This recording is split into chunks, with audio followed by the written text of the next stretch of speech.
Welcome back dito sa channel natin. Andito tayo ngayon sa may Pasig River sa likod ng Arroceros Park. Ito yung unang Pasig River Esplanade na itinayo dito. Gaano nga ba kalawak ang Pasig River Urban Development Project na ginagawa ngayon dito sa Maynila?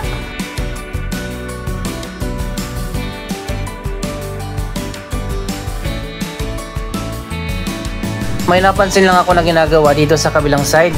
Hindi ko lang alam kung nagsasagawa ba ng clean up o baka magtayo na naman ng extension o panibagong Esplanade project dito sa unahan.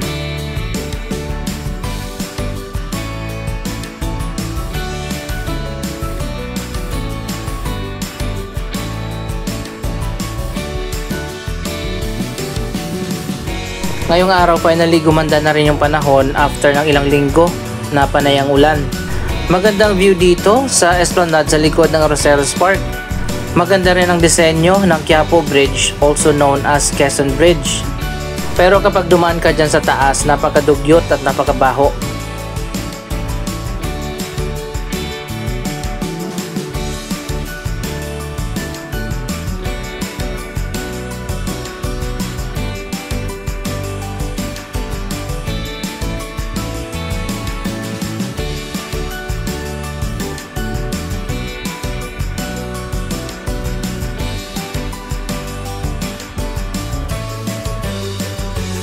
Anyway, may isa pang project na ginagawa dyan ngayon, ang pedestrian bridge na magkukonect sa Quinta Market sa Quiapo, patawid dito sa kabilang side sa Loton area. Yan ang River Lane Bridge na ilang taon na rin na na-delay. Ngayon ko lang na-realize ang mga proyekto pala na ito na nasimulan na ilang taon na nakaraan ay bahagi pala ng Pasig River Urban Development Project. Mamaya pupunta tayo dyan at tingnan natin ang progress ng River Lane Bridge.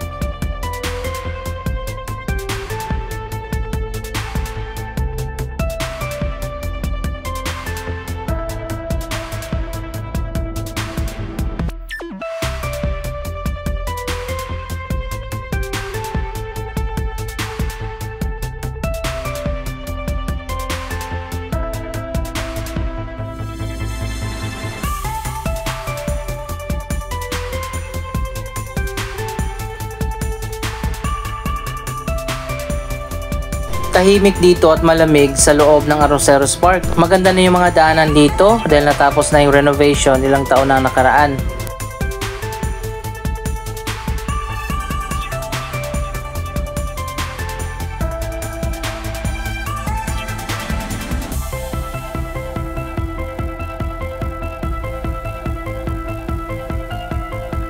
May bagong coffee shop na pala dito sa may exit.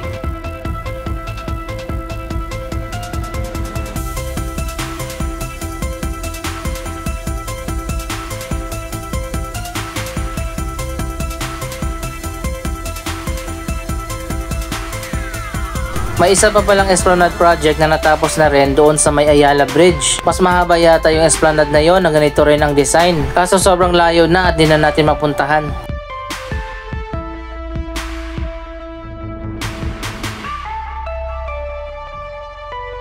Ito na ngayon ang latest na progress dito sa River Lane Bridge. Isa itong pedestrian bridge na magkukonect nga sa Loton at Quiapo area sa Maynila.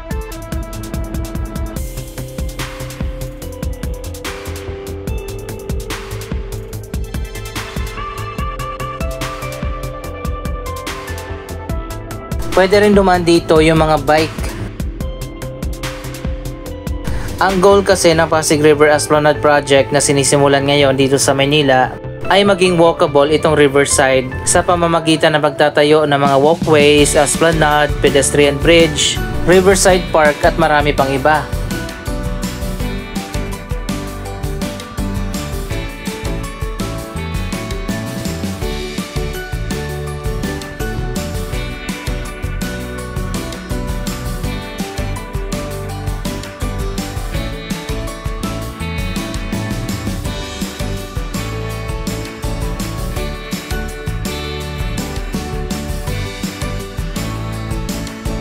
Pero sa totoo lang, mabagal pa rin talaga ang progress ng River Lane Bridge. Akala ko after pandemic, magtutuloy-tuloy na. Pero ayan, makikita naman natin ngayon, wala na namang gumagawa dito.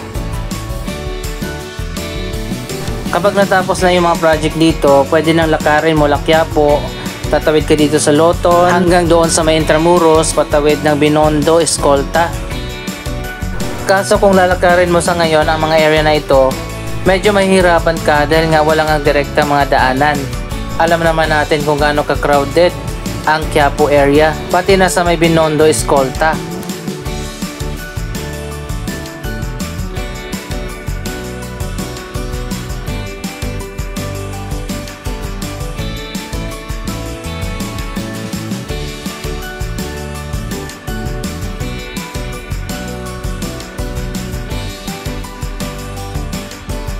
Maganda rin ang River Lane project kapag natapos na.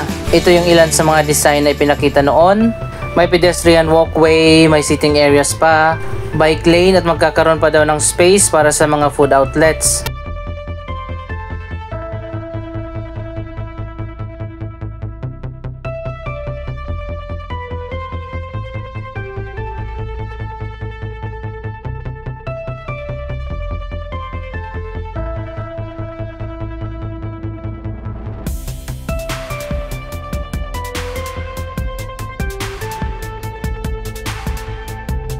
Ang tanong, kailan kaya matatapos ang pedestrian bridge na ito?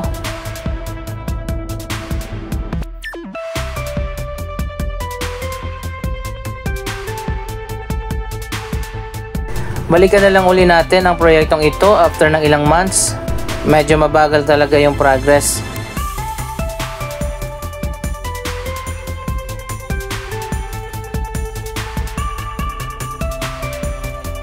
Ito pala ang Metropolitan Theater, isa sa mga historical na Art Deco building dito sa ating bansa. Natapos na rin ang renovation niyan at muli nang ginagamit sa iba't ibang mga shows at mga event.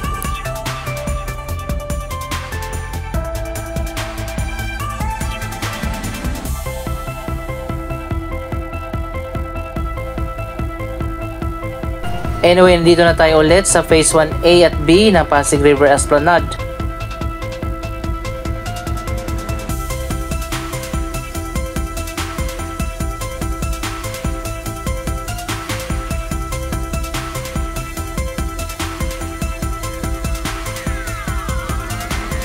Ngayon pa lang walkable na mula dito sa likod ng Manila Post Office Building hanggang doon sa Intramuros.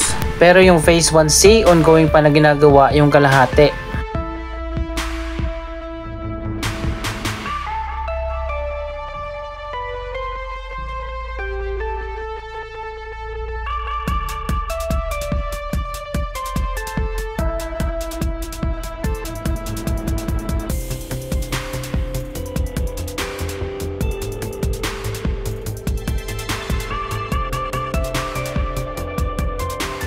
Can you imagine kapag natapos na ang proyektong ito? Mas lalong gaganda ang Maynila.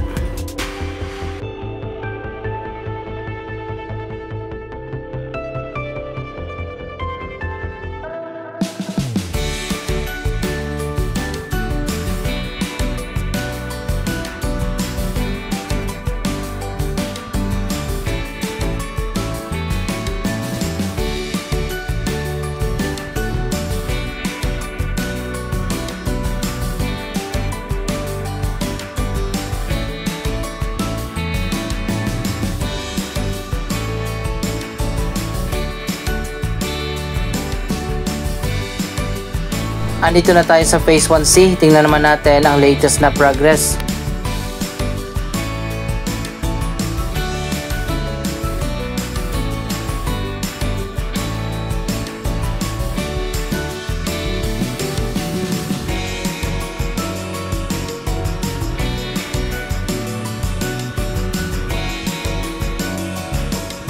By the way, nagkaroon na ng finishing dito sa hagdanan, pati na dito sa ramp sa kabilang side. Mas maganda na ngayon at mas smooth na. Mapapansin naman natin, iba yung design ng Esplanade project dito. Nasa taas yung viewing area. Yung ilalim kasi ay gagawin ng mga commercial space.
Ito na yung bagong dugtong na i-connect na dito sa view deck na natapos na.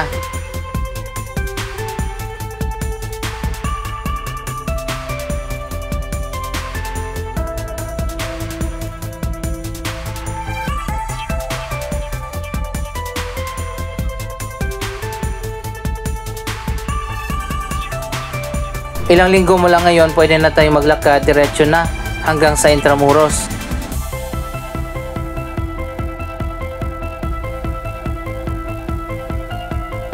Ginagawa na rin dito yung bagong sidewalk. Medyo maliit lang yung daanan dito. Papunta yan sa hagdanan paakyat ng Binondo Intramuros Bridge.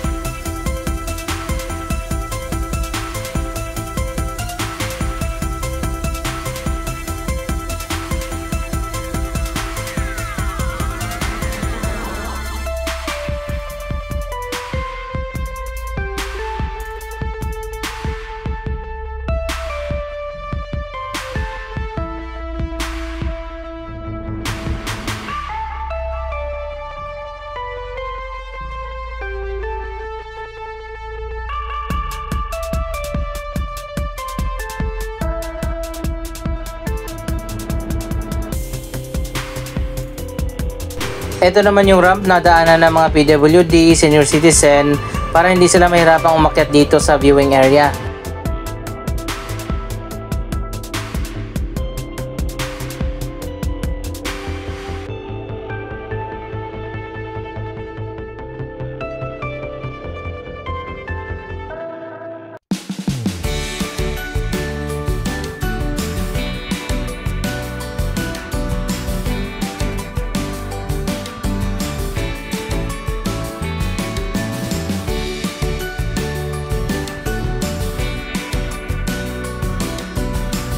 Dito naman sa riverside ang nilagyan ng cobblestone.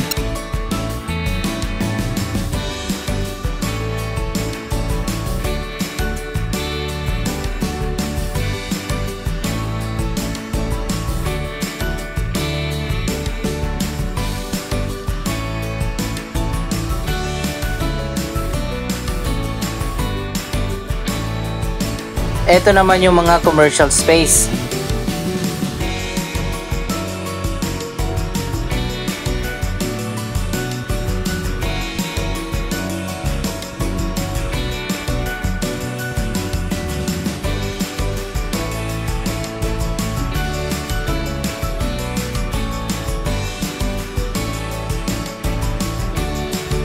Medyo limited lang dahil nasa 30 lang yung available na commercial space na pwede nyong rentahan kung gusto nyo mag-open ng business dito.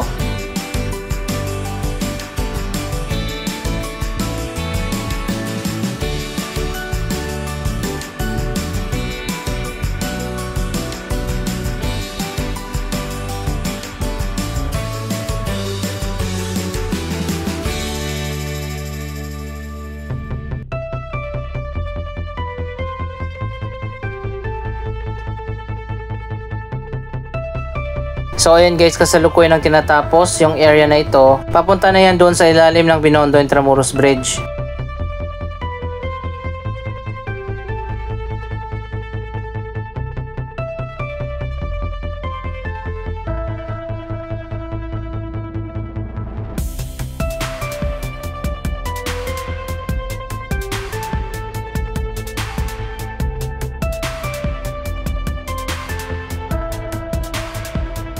Anong masasabi nyo sa latest na progress sa iba't ibang mga proyekto na bahagi ng Pasig River Urban Development Project? Mag-comment lamang dyan sa baba ng inyong mga reaksyon. Maraming salamat sa inyong panonood. Don't forget to like, share, comment, at subscribe. Thank you for watching!